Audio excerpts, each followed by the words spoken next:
Olá, boa noite, meus irmãos. Paz a todos, né? Bom dia, boa tarde, boa noite. Tá bom? Eu queria.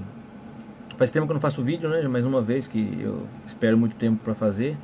Esse vídeo eu vou fazer exclusivamente a um pessoalzinho que eu tô vendo aí, uns irmãozinhos que eu tô vendo aí, que fica debatendo e fica usando palavras que não são. Não são inteligentes essas palavras que eles usam. Eles usam palavras tipo assim, os desigrejaram. É uma palavra que não existe, né? Nem no dicionário português, nem no dicionário chinês, não existe essa palavra, desigrejado. Até porque a palavra igreja nem existe no dicionário português. Se existe, é moderno, foi criada agora há pouco tempo. Porque é a palavra de origem grega, tá bom? Isso é a palavra igreja, é uma palavra que significa é uma palavra com significado grego, tá bom? A deuses, a reuniões daquele povo lá, a seus deuses, a seus ídolos, não é? Mas a ideia aqui é trazer para vocês a escritura a respeito disso daí. Então é assim, é, eles defendem a ideia de ir para um templo, né? Eu quando estava eu sou de origem assim religiosa, sou de origem da católica, né? Eu vou fazer, eu vou ler depois as escrituras usando as palavras que estão escritas mesmo, porque há uma certa confusão em alguns irmãos. Você da frente da lâmpada aqui que estava tudo branco. Há uma certa confusão na cabeça das pessoas quando a gente lê, quando a gente traduz as palavras ou retraduz essas palavras. Por exemplo, não chamar o Pai, o Criador, o nosso Pai, né, o nosso Criador, chamar ele de Deus. Então, quando está escrito Deus, Deus fez o mundo, não, o Pai criou o mundo, então vai dar uma confusão na cabeça da pessoa. Porque as pessoas que estão fora do sistema já entendem que é o Pai, é o Criador, né? Não é grego, não é Deus, porque Deus também é uma palavra grega, não existe Deus, a palavra Deus não existe em lugar nenhum, a não ser na Grécia. Foi criar, a palavra ela é de origem grega, não é de origem de outro lado, é grego. Então, quando fala deuses pagãos, é um pleonasmo, porque se é Deus, é pagão. Né? O Pai não é Deus, Pai é o Criador, é o soberano, é o Altíssimo. Deuses são ídolos criados na Grécia. Mas não vamos agora entrar em história, nem entrar em filosofia aqui, porque vai atrapalhar tudo. Então eu vou usar as palavras que estão escritas nas Escrituras, da maneira como está escrito na Bíblia, não é nas Escrituras, é na Bíblia, né? E nós vamos pegar da melhor maneira possível e passar, não agora a tradução das palavras, tá? Porque é grego, porque não. Vamos passar a ideia, o contexto que o texto está querendo dar. É mais fácil para quem está dentro do sistema religioso aprender a maneira como pelo menos está escrito as escrituras, que já está habituado já a ouvir certos termos, né? Graças, glórias, né? Já está habituado já a ouvir certas palavras, então continuamos usando essas palavras, mas agora com o sentido real do que está escrito nelas. Se a gente traduzir tudo, se a pessoa não entende, vai entender menos. Então vamos fazer assim com parte, tá? É uma introduçãozinha só rápida para você saber. Então, assim, o Pai, o Criador, ele não habita em templos feitos por mãos humanas. Isso está sendo falado desde a velha aliança, que já vem falado. Nós vemos isso aí em Atos dos Apóstolos, né, no capítulo 7, no versículo 48, ele está falando exatamente isso daí. Mas o Altíssimo não habita em templos feitos por mãos humanas de homens, como diz o profeta. Ele está citando qual profeta? Ele está citando Jeremias. Aqui diz assim: não vos fieis em palavras falsas, dizendo templo do Senhor, templo do Senhor, templo do Senhor. 3 vezes. Jeremias fala isso daí no capítulo 7. Nós vamos ler Jeremias também sobre isso daí. Em Coríntios fala a mesma coisa também. Não sabeis vós que sois o templo. Aqui já fala diferente. Não sabeis vós que sois o templo de Deus e do Espírito, e que o Espírito de Deus habita em vós? Então é uma pergunta que Paulo está fazendo ali aos Coríntios, né? E não sabeis que o vosso corpo é o templo do Espírito Santo, que habita em vós, proveniente de Deus, e que não sois de vós mesmos? É uma pergunta também que Paulo está fazendo aos Coríntios no capítulo 6. Então, em Jeremias já fala de Siló, fala de Efraim, né, que nós vamos ler depois essa outra parte também. Então, cada texto, cada lugar, em Atos também, em Atos já fala assim, o que Deus, o Deus que fez o mundo e tudo que nele há, sendo Senhor do céu e da terra, não habita em templos feitos por mãos de homens. Está no Atos capítulo 17. Mais uma vez, ele fala a mesma coisa. Então, para a gente estar em paz, ou tá inserido dentro da comunidade, do grupo de pessoas, do corpo do nosso Pai, onde a cabeça é o Messias, em termos humanos, né, para a gente entender, né, um pouco levado para o lado espiritual, mas para a gente entender assim, onde a cabeça é o Messias, ele é a cabeça desse povo. E todo povo que faz parte do seu corpo, onde ele é a cabeça, esse povo que o segue faz parte desse corpo, que é o corpo do Pai. Não um corpo físico, mas é um corpo espiritual, onde todas as pessoas fazem parte desse corpo, onde as pessoas não pode haver contradições, não pode haver discórdia, contendas, briga, não pode haver essas coisas. Porque como que uma mão pode brigar com a outra mão? Ou como que uma perna pode brigar com um braço? Não há, porque cada um tem uma função. E todas elas fazem parte do mesmo corpo. Então, se nós somos do mesmo corpo, as pessoas que são do mesmo corpo, elas têm que dialogar, têm que entrar num acordo, ficarem todos em comunhão, em comum, certo? Em comum, todos iguais, não é? E quem não sabe, pergunta, e quem explica, tenta explicar com amor, né, sem escárnio, sem rir da pessoa, porque a pessoa não sabe, e eu também não sabia, e se fosse para eu sair, se eu tivesse pessoas assim, desse jeito, na época, que escarnecia de mim, que ria de mim, né, eu não ia sair, eu ia ficar com mais raiva ainda, falar, saíram e são desse jeito, então não saíram, é pior sair então, eu prefiro ficar onde eu estou. Então a gente dá um exemplo errado, a gente sai e acha que já ganhou o mundo, já ganhou o céu, ganhou a eternidade, e faz com que os outros irmãos não experimentem isso daí, desistam até. Fica até aquela dúvida na cabeça, mas a pessoa desiste. Por quê? Há irmãos que escarnecem, riem, debocham. Então as coisas têm que ser feitas com mais amor. Vamos ler então? Vamos ler aqui assim, ó. Eu vou tentar ler sem explicar nada. Vai ser difícil, mas vamos tentar, porque aqui, ó, Jeremias. Em Jeremias, no capítulo 7, eu tentei ler só os lugares-chave, mas não dá. Não dá. Sabe por que não dá? Porque se eu ler assim, um pedacinho só, um versículo, é um versículo isolado, embora fale do mesmo texto, mas quem não sabe, não sabe. Então seria melhor ler tudo, porque pelo menos a pessoa vai pegar a retórica lá de trás e vem para frente usando o mesmo contexto, vai estar dentro do contexto, vai entender as coisas. Vai ter texto para frente que eu não vou ler assim, eu vou ler só mesmo o versículo, ou 3 ou 4 versículos para fechar o contexto. E se você tiver dúvida, leia a página toda, leia o capítulo todo, ou até mesmo mais capítulos, para você ver se aquele texto que eu li está dentro do contexto que você está discordando, tá bem? Então vamos lá. A palavra do Pai, a palavra do Senhor, do Criador, como está aqui em Jeremias, foi nesses termos dirigida a Jeremias. Vai à porta do templo do Senhor, lá pronunciarás esse discurso. Esse templo aqui é físico. Esse templo aqui, alguns falam, só porque agora tudo é espiritual, falam, não, vai à porta do templo espiritual, é a pessoa que estava ali. Não é. Esse aqui é um templo físico, é o templo que existia lá no templo de Jeremias. Então vai lá e pronuncia esse discurso. Escutai a palavra do Senhor, vós todos, povos de Judá. Jeremias está falando pros Yalhudins, ou Yalhudim, aliás, né? Yalhudins não existe. Yalhudim, está falando pro israelitas. Vamos usar os termos então que você já está acostumado. Está falando para os israelitas, para a tribo de Judá, que era um filho de Jacó, não é? Que deu as 12 tribos. Então, Jeremias, um profeta do Pai, fala essas palavras aqui à tribo de Judá. E fala nesses termos aqui.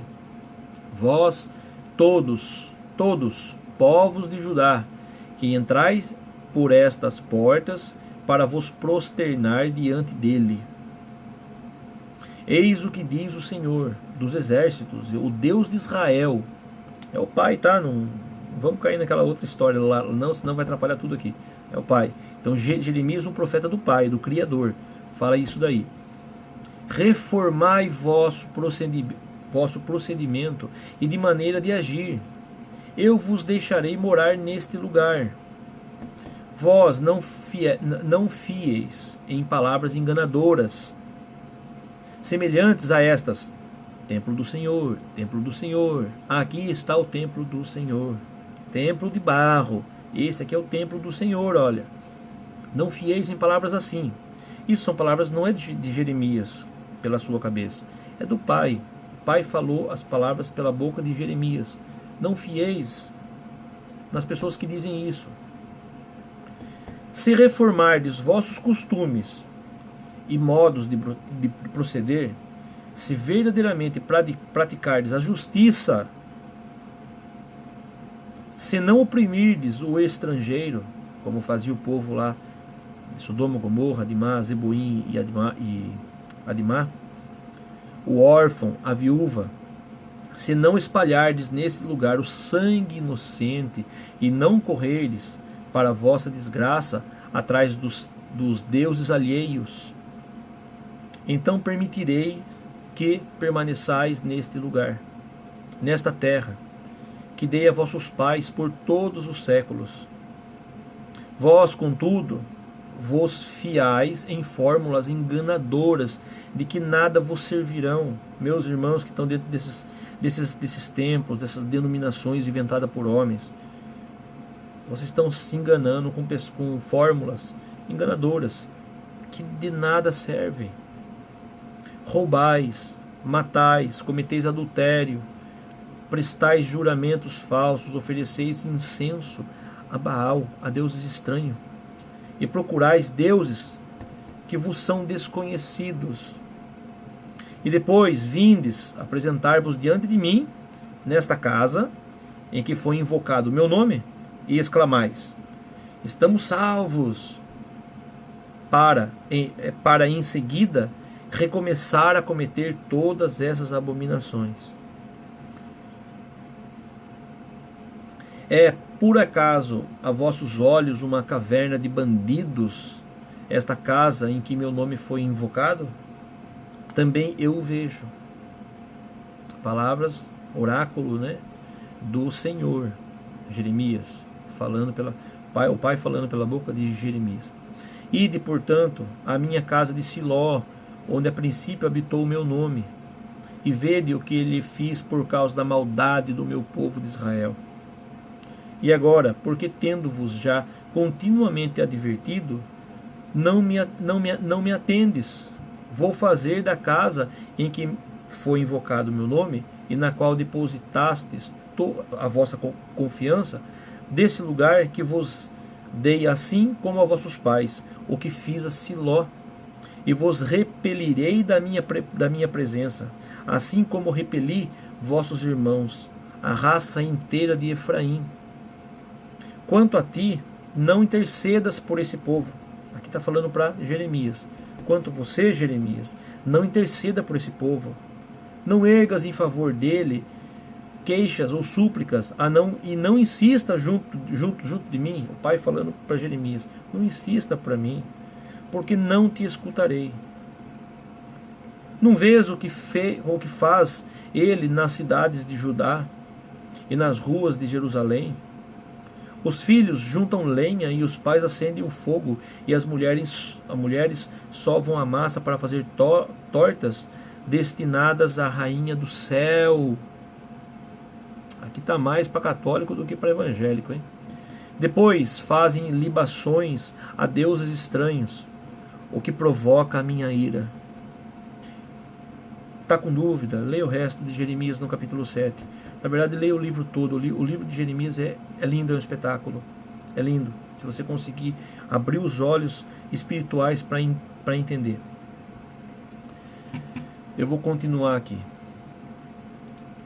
Então, o Messias, ele juntou os dois povos. Os do caminho, os do caminho, que são os Yahudim, que são as 12 tribos de Judá, né? As 12 tribos de Israel, que uma delas é Judá, né? Judá é que está até hoje aí. Mas juntou as 12 tribos, que são os do caminho, que são os escolhidos do pai naquela época, quando ele fez a promessa a Abraão, né? E depois a Jacó. A descendência de Jacó gerou as 12 tribos. Ele juntou esse povo dele aí com o povo, o Messias, juntou o povo do pai, né? Do próprio pai, com o resto da humanidade que não era do pai, era conhecido como os gentios, né? Pagãos, gentios, seja lá o que for, não eram escolhidos do pai. Precisou o Messias vir e juntar esses dois povos. Então, em Gálatas, no capítulo 3 diz: não há judeu e não há grego. Grego aqui tá conotando todo o resto que não é, que são pagãos. Olha o grego. Grego é um símbolo do paganismo. Poderia até ser o egípcio, né? Porque naquela época lá, quando Moisés foi libertar o povo estava no Egito. Poderia ser até Egito aí. Mas aqui ele está falando: não há nem judeu e nem grego, escravo ou livre, homem ou mulher, porque todos vós sois um em Cristo Jesus. Esses sois de Cristo, então sois descendência de Abraão e plenos herdeiros de acordo com a promessa que o pai fez a Abraão. Então aqui está na sequência: vocês são todos um só, são todos filhos de Abraão e plenos herdeiros do pai, de acordo com a promessa. E agora essa promessa não é a promessa mais a Abraão, é a promessa a nós, da vida eterna. Todos somos herdeiros da vida eterna. Os que querem andar com o pai, né? Os que aceitam e saem fora desses lugares aonde se prostram a deuses estranhos, porque não é o pai. Chama o pai, mas o pai não habita nesses templos. Mas vamos continuar aqui, que há mais. Então vamos nessa parte então aí. Em Efésios, no capítulo 2, tá?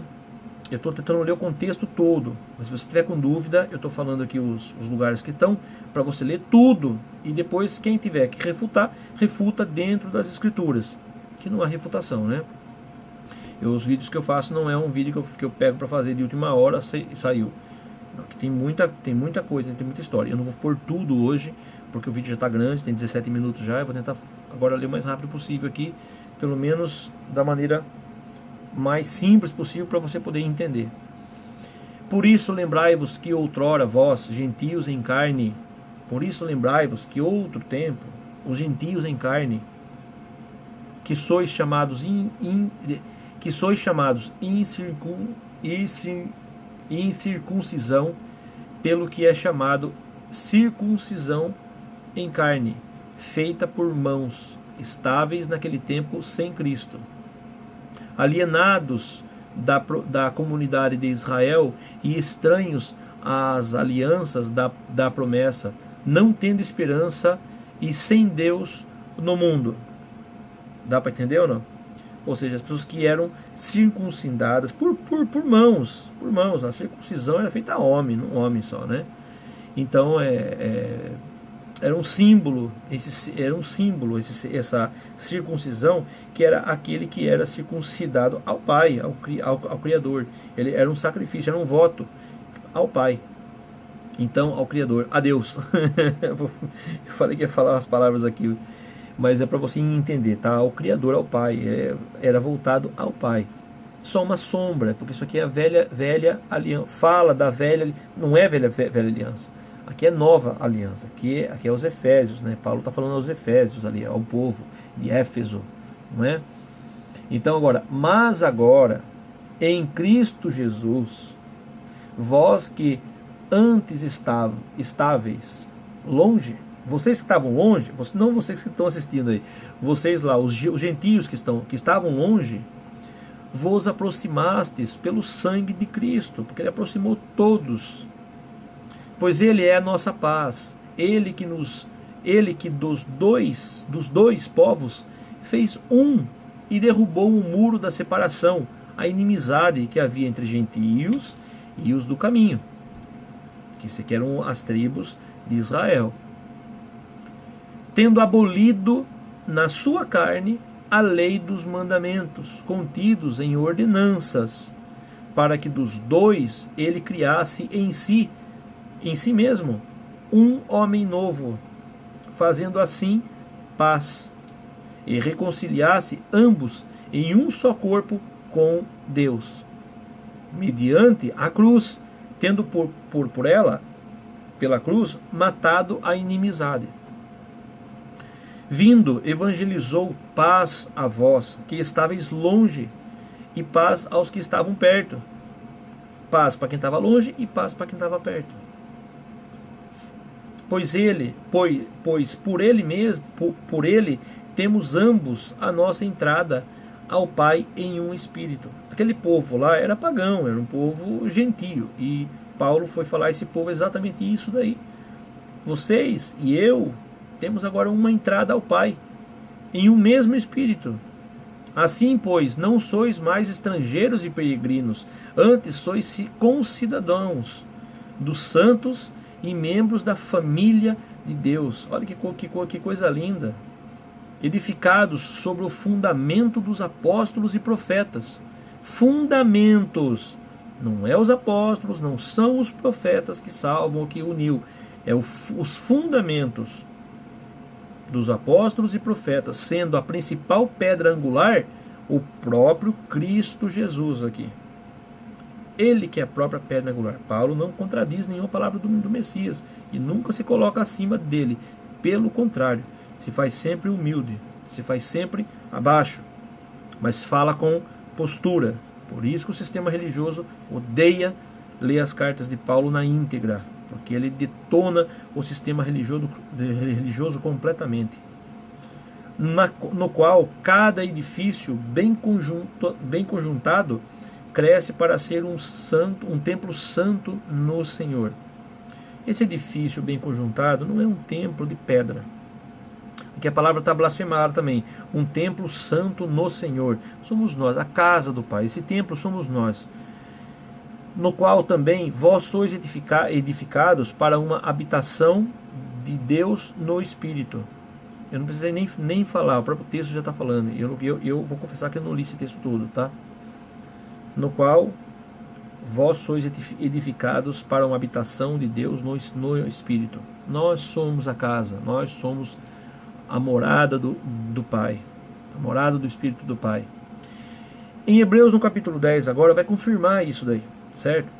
Aqui, Hebreus é escrito também tem Paulo também, tem Pedro, tem, se eu não me engano aqui, carta aos Hebreus. Não, isso aqui é Paulo, desculpa. Aqui é Paulo que está falando ainda. Eis a aliança que depois daqueles dias, Hebreus capítulo 10, tá? Eis a aliança que depois daqueles dias farei com eles, oráculo do Senhor. Imprimirei as minhas leis. Olha, aqui é o Pai que está falando. Quando diz oráculo do Senhor, quer dizer que agora é o Pai que vai falar pela boca dele. Então vamos lá. Eis a aliança que depois daqueles dias farei com eles, oráculo do Senhor. Imprimirei as minhas leis nos seus corações e as escreverei no seu espírito. Acrescenta: dos seus pecados e das suas iniquidades já não mais me lembrarei. Esse é um texto que está lá em Jeremias capítulo 31, tá? E que Paulo repetiu aqui. Ora, onde houve plena remissão dos pecados, já não há por que oferecer sacrifício por eles. O que você está fazendo nesses templos de barro, de pedra, de tijolo, de cimento, de ferro aí? Templos físicos. Você não aceitou a salvação. Você não aceitou a morte do Messias ainda. Se você não aceitou ainda, então é preciso você continuar fazendo parte desses templos ainda na velha aliança, né? Fazendo oblações, sacrifícios, rituais, coisas da velha aliança. Correto? Mas você não pode dizer que isso, tudo que você está fazendo é para o Messias, porque ele não veio ainda para você. Como é que você está fazendo isso para ele se ele não veio ainda? E se ele veio, ele disse que não é para fazer, porque ele já fez. Quer ver? Ora, onde houve plena remissão dos pecados, não há por que oferecer sacrifícios pelos pecados. Por esse motivo, irmãos, temos ampla confiança do poder, temos ampla confiança de poder entrar no santuário eterno, em virtude do sangue de Jesus. pelo caminho novo e vivo que nos abriu através do véu, isto é, o caminho de seu próprio corpo. E dado que nós temos um sumo sacerdote estabelecido sobre a casa de Deus. Qual é a casa de Deus mesmo? É o templo de barro, de pedra? É o templo de tijolo, de alvenaria? É esse que é o templo? Ele não diz, vós não sabeis que sois o templo do Pai? Vamos usar a palavra templo para ficar mais fácil, porque está escrito templo. Então vamos usar o templo, a palavra templo, não o significado dele, mas pelo menos a palavra que está ali. E dado que temos um sumo sacerdote estabelecido sobre a casa de Deus, acheguemo-nos a ele. Acheguemo-nos quem? A igreja? Não. O templo? Não. Nós acheguemo-nos a ele com um coração sincero, com plena firmeza de fé, o mais íntimo da alma, isento de toda mácula de pecado, e o corpo lavado com a água purificadora. Conservemo-nos firmemente apegados à nossa esperança, porque é fiel aquele cuja promessa aguardamos. Ele é fiel, o Pai é fiel. O Filho, o Messias, é o Pai, é fiel. Ele veio, ele cumpriu a sua promessa. E cumprirá a próxima, que vai ser a vida eterna. Olhemos uns pelos outros para estímulo e caridade e as boas obras. Agora vem o melhor. Não abandonemos a nossa assembleia, a nossa igreja, a nossa congregação, como é costume de alguns, mas admoestemo-nos mutuamente, sempre, todos os dias, sempre. E tanto mais quando vedes aproximar-se o grande dia, quanto mais ainda que a gente está vendo aproximar aquele grande dia, nos falamos uns aos outros sempre. Não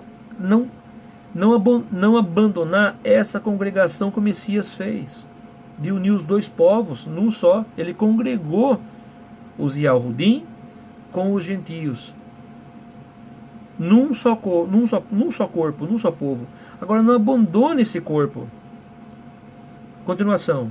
Depois de termos recebido e conhecido a verdade, que é o Messias, depois que a gente recebeu e conheceu o Messias, se abandonarmos voluntariamente, já não haverá sacrifício de expiar esse pecado. É sério, irmão? É muito sério isso aí.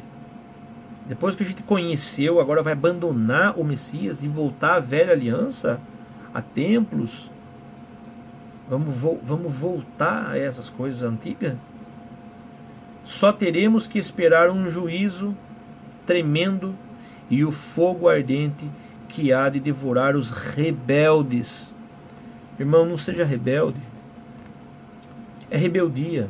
Eu sei que parece que você fica sem chão quando você não participa mais dessas reuniões que é feito dentro do sistema religioso. Você parece que está sem chão. E agora eu vou fazer o que da minha vida? Viva a sua vida.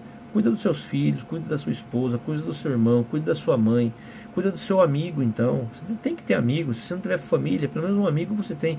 Ajuda ele, ajuda as pessoas que você não conhece. Então, fazer alguma coisa de bom. Olha as boas obras, é atender a causa do necessitado, do viajante, do órfão, da viúva, daquele que passa fome, frio, sede, sono, daquele que não tem onde se abrigar, não tem onde dormir. Entende? Bom, meus irmãos, eu separei só esses pedacinhos aqui. Tem muito mais o que falar sobre esse assunto, né? Mas eu creio que tem mais versículos que o sistema religioso se apoia para manter as pessoas presas lá, para tirar tudo aquilo que elas têm, o dinheiro delas, né? Extorquindo as pessoas, inventando um monte de coisas antigas que eram práticas, mas que essas práticas foi tudo consumado. Quando o Messias morreu na cruz, ele disse: está tudo consumado. Consumou, acabou. A lei e os profetas foram só até ao tempo de João Batista, depois acabou. Agora é a vida eterna, somente isso. Paz a todos os meus irmãos, obrigado por ter assistido o vídeo. Espero que tenha clarificado aí, elucidado aí pelo menos a ideia desse assunto, e eu espero que os irmãos aí que estão dentro do sistema religioso ainda possam colocar mais textos aí refutando, dizendo o porquê que eles acham que deve continuar dentro de um sistema religioso, dentro de uma doutrina de homens, né, homens que inventaram essas doutrinas, o porquê que elas ficam lá. Não vale achismo e não vale opinião própria. Eu quero dentro das escrituras. Olha, eu vou lá por causa dessa passagem. E me coloca essas passagens, por favor, para a gente poder ler. Aí a gente entende tudo, tá bom? A gente conversa. Nós somos irmãos. Por mais que tenha desacordos aí, mas é para isso mesmo. Nós somos humanos. E é bom isso daí porque significa que você pensou como eu pensei também. E vi e enxerguei a verdade, o caminho, que é o Messias e não um templo de barro. A paz a todos, então, mais uma vez. E fiquem todos aí com o amor, né? E toda a plenitude aí do nosso Pai, né? Toda a soberania do Pai, como tem alguns aí que tira a soberania do Pai de cena, né? Coloca ele como um pai assim, sem amor aos seus filhos, né? Que entrega a qualquer um. E então tá mal, infelizmente, quem pensa assim, mas fiquem aí com a soberania, com o amor do nosso Pai, que nos faz um só corpo, tá bom? E até o próximo vídeo, então, e obrigado por ter assistido. Coloquem aí os seus comentários embaixo aí, comentário não, texto, tá? Vamos começar a ler, vamos começar a procurar agora aí. Eu vou deixar uma perguntinha aqui.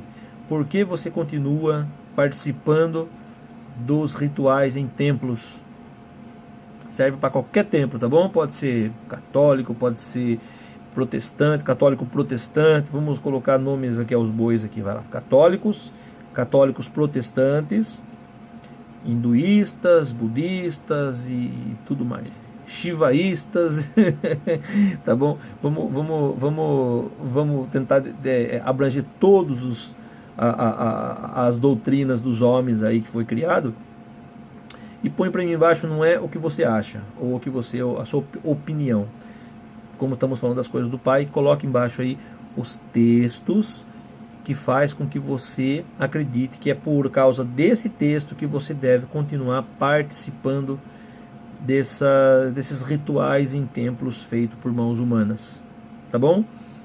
A paz mais uma vez aí, até a próxima.